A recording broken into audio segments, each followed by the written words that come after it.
Now I know it's illegal these days to dry them. I don't know if it's illegal to pick them. I suppose if I got down on the ground, just like sort of grazed them straight from the grass, I couldn't even be described as having picked them. I'm just kind of eating them directly from the ground.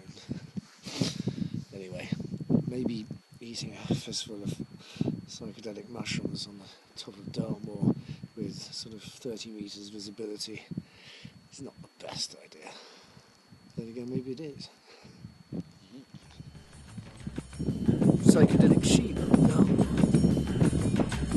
It's pink and orange.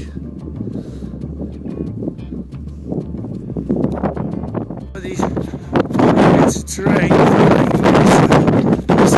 the quicksand and any. Well, I think I can conclusively say that I'm lost. So St Michael's Brental and stained glass window at the end of St Michael, who is of course the same as St George, killed the dragon.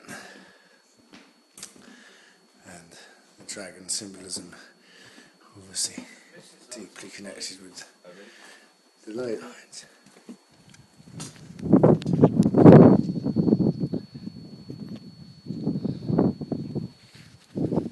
Amazing views up here of Dartmoor, and that's where I was walking yesterday. Looking a bit clearer there today. That's probably Yes Tour in the distance there. Now heading in that direction towards Milton Abbot and on to Bodmin Moor. Look for the beast of Bodmin, the black cat that has been famously sighted over recent years. Anyway, at least it's not raining.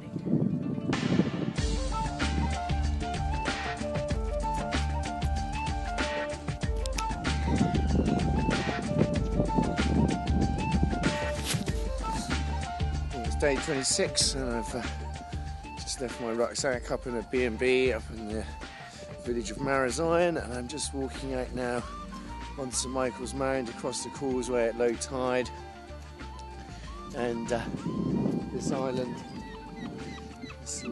like Mont Saint-Michel off the north coast of Brittany in France, crowned with a castle on top and dedicated to St Michael, renowned for lots of interventions and miraculous healings going back to the 5th century, and one of the key places on the St Michael line, and I've only got one day to go.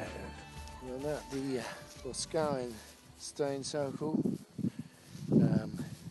just a few miles short of Land's End on the road from Penzance, and the remarkable thing about this circle, two things. One is this stone here, which is absolutely packed full of quartz, quite obviously on each surface, and none of the others have got anything like this amount of quartz in the stone. Look at it all the way around the side here and into this. I mean, it's just one big lump of quartz, this stone actually. So that's interesting. And it's definitely got a bit of a vibe. And then the other thing is the centre stone or keystone in the middle of the circle, which seems to be deliberately pointing at a 45-degree angle, like some sort of projectile spear facing up into the heavens or pointing at maybe some constellation.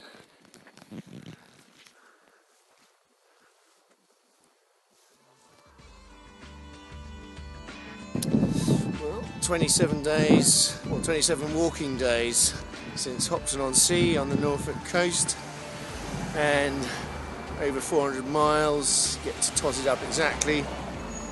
And here I am just walking into the car park at Land's End.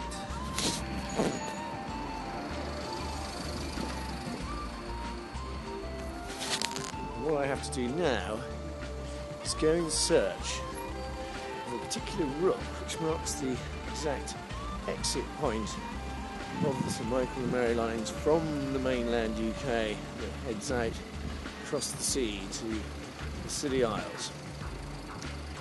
And There, I'm going to smoke my last cigarette. Throw the pebble into the water, which I picked up from the beach at Hopton-on-Sea. What seems like an awfully long time ago. And this is going to be my end point. The point at which I should probably stop walking, because otherwise I'll be in trouble. Yeah, that's quite a spot. That feels like a fairly sensible place for a ley line to leave a country and head on out to the Isles of Scilly. Well, if I look in here, I should find the pebble, which is doubled up as a pendulum with my dowsing experiments and has come with me all the way from Hopton-on-Sea all those miles and weeks ago.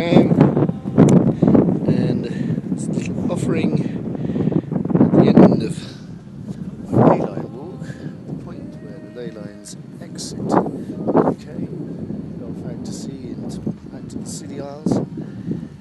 It's time to throw that.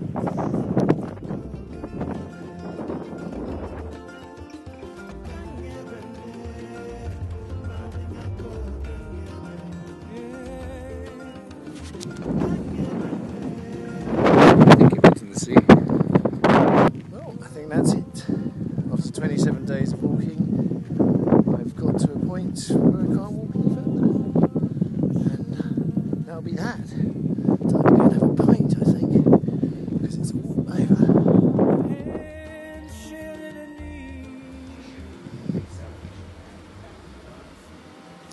I think the famous First and Last Inn could be a perfect useful place for a pint.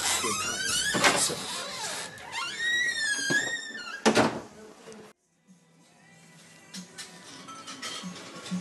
seemed only appropriate in the circumstances to have a pint of Keel over. It's time for tree day, it's time for digging, seeds for the future, yes it's time.